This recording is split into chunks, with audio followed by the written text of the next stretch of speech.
I'm Ark, a member of Socialist Alternative and the Chicago Teachers Union, and on Saturday, July 12th, Socialist Alternative joined Better Street Chicago out in Daly Plaza to hold a rally that calls on the state of Illinois to hold a special session this summer to discuss the nearly $1 billion budget deficit that's facing the Chicagoland area's public transit.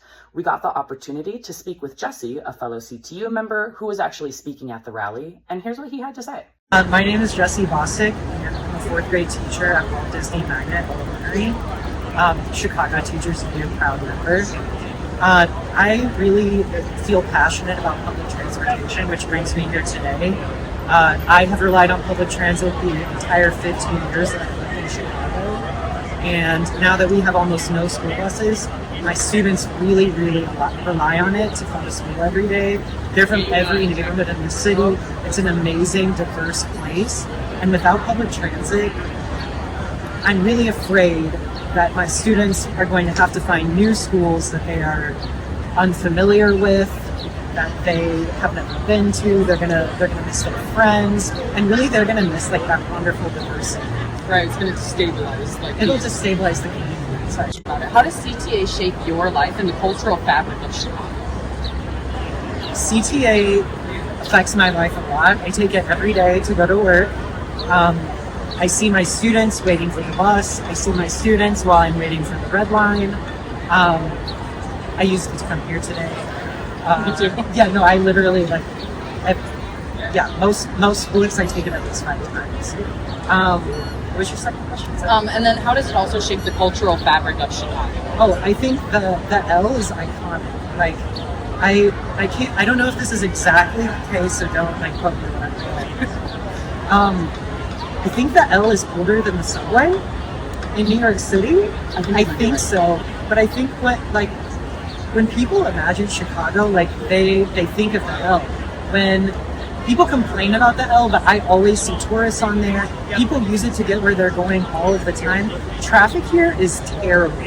And if it's going to get even worse, that reliance that we have on public transportation is really going to impact people from all backgrounds, socioeconomic, where they live, etc. So something you touched on in your speech as well that I kind of wanted to hear more about. So J.B. Pritzker is a billionaire himself. Yes, he is. He's refused to secure state funding for our public transit and Yes, our public he has. schools, when the man could write a check himself and fill the deficit. So what are your thoughts and take on this?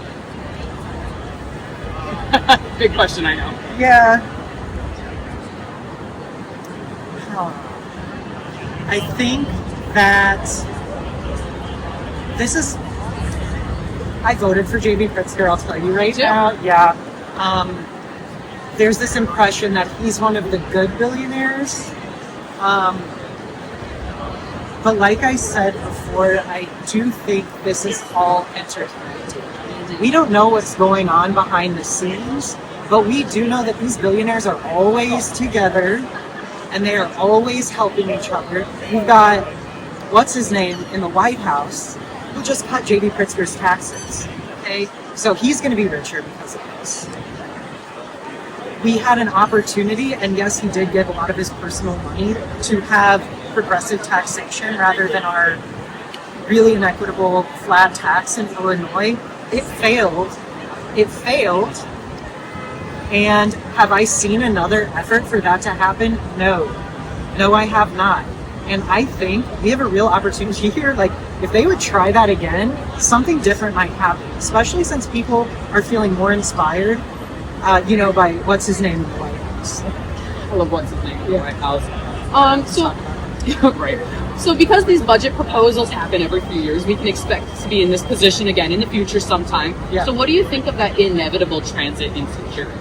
Well, first of all, I want this to happen right now. I want them to have that special session Monday to fund it. So I'm hoping that Monday will be the first time that we have that conversation.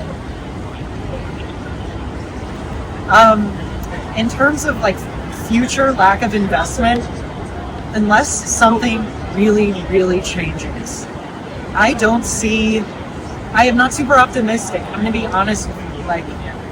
Share a lot of the same political views. Things have to fundamentally change from a prioritization of the super wealthy to a prioritization of working people. And that is just not happening right now. And so that's what really gives me pause. But like I said, I want that next conversation to be Monday. I don't want to wait years into the future for another session about funding public transit. I want it to happen today, tomorrow, Monday, like ASAP.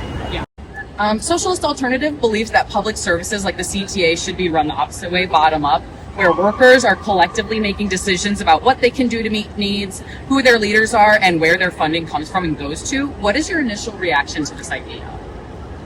My initial reaction to that is the way that this entire country should be working. It should all be bottom up, okay? Because since this country has existed, since the Constitution was written, it has been top down. It has been rich people making decisions for everyone below them. So when you bring that up about public transit, yes, I completely agree with that. The same needs to be true for our schools. The same needs to be true for really every opportunity that every person who lives in the United States should have. Like, bottom-up approach is what is going to make this country and really this world a more fair and a fair and better place to live, right? Mm-hmm. Specifically about public transportation, I absolutely believe that workers should have a very strong say in where those funds are going. I understand that they are saying, like, we have this money, we had it before. I think that what the state of Illinois did was end up using a lot of money that they had allocated for CTA. I don't know if this is true or not, okay? They used a lot of money that we had for public transit before to fill all those other budget gaps that years of like rich people mismanaging the economy have like created. And now that there's no COVID, they're like, oh shit, we already spent all the money. Okay. And so I don't think if we had like workers, people who are directly invested in these issues to have a voice and have power, I think that is really how you solve all of these problems that the rich are creating for our city and for the world. Yeah, I do. I like that you connected it like it's outside of just the city, the state, United States. It is an international issue, right? Capitalism is an international system at this point. So then my last question for you, thank you so much for your time. Yeah. What do you think it's going to take to ensure that Chicagoans and suburbanites have frequent, reliable access to safe and accessible transit without these regularly scheduled funding scares? Really, I think it's going to take the action of the people standing together to demand these things. We elected everyone in Springfield. We elected all of them. Every single one. Like, not the, you know what I mean. Okay, so we elected everyone in Springfield. And if they see us standing together for the public transit that we need and we use, they're going to be afraid because they are going to lose their job. And if there is one thing I am sure about these elected representatives, the thing they are most afraid of is losing power. Mm-hmm. And so when we stand together, we're showing them like, look, if you don't fund our transit, if you don't fund our schools, if you don't give us progressive taxation, we are going to stand up and we are going to demand those things from you, or we are going to kick you out. And again, losing power is their greatest fear. Thank you so much, Jesse. Thank you. It's really nice to meet you.